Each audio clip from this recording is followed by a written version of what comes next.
Hey everyone, welcome to Jesse's Cookie Club, a series where I bake up some of my favorite cookie recipes of all time and call up the bakers responsible for them.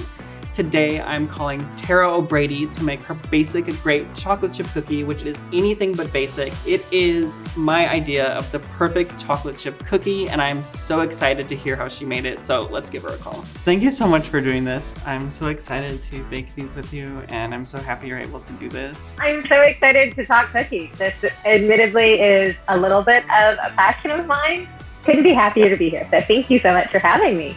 If I were to make chocolate chip cookies, this would be my go-to recipe. I've never seen a texture on a cookie like this when it's like both fudgy and like, I don't know what the word is. It's like a tenderness that I haven't seen with other cookies. So how did you come up with this recipe and like test it? What was the process behind that? I really wanted to get into what is actually my favorite treat is a brownie. I want crackly top, I want shine, and how can I take a lot of the logic of brownies and put it towards cookies. And about 700 cookies later, we kept a tally going on the fridge of how many batches I had tried. We ended up with this cookie. Okay, so I have everything here. So I have the butter and it's like been completely melted and it's cooled like a little bit. How much do you cool it after you melt it? Or do you just go straight into making it? I pretty much go straight into making it. One of the things that's really forgiving about this recipe, especially because you're starting out with fridge cold eggs afterwards, is that a little bit of extra heat on your butter is not going to goop you up. So I'm going in with the sugar. How far do you whisk it? You want it to get almost plasticky, that it has an elasticity to it, it has that gloss, but it's a cohesive mass. It basically starts getting kind of fluffy and emulsified because you're breaking down those sugar crystals, which is so much of also exactly that, will contribute to that shine in the end. Now I go in with the wet stuff.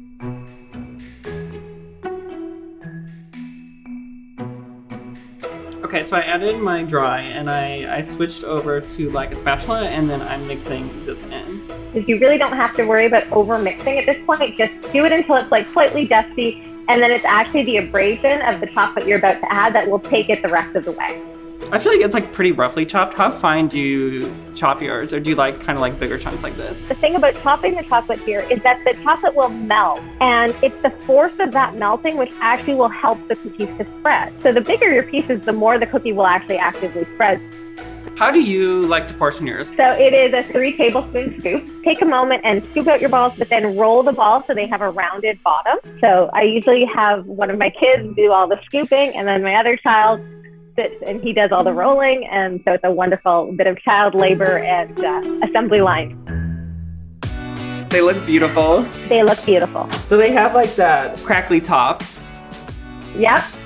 And they have like these pools that like pull the chocolate really nice. I baked this morning just for you as well. Oh my God.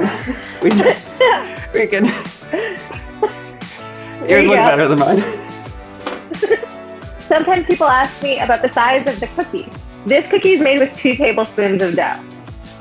And then this cookie is the 3 tablespoons that the recipe calls for. It has risen to the edge and then it falls. That doesn't happen with a smaller cookie.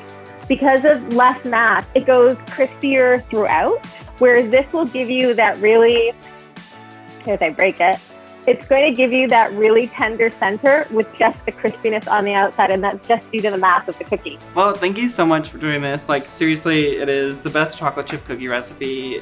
It's perfect, the texture is perfect, the flavor is perfect. I'm so honored to be baking with you and happy that you were part of this. That is so generous and kind. It really means so much to me when there are so many fantastic cookie recipes out there. To know that this recipe has a place in people's kitchens just, makes my day and makes my career in many ways. So thank you so much for that. Thank you so much for the talk. Yes, and everyone go bake them right now. Yes, cookies for everybody.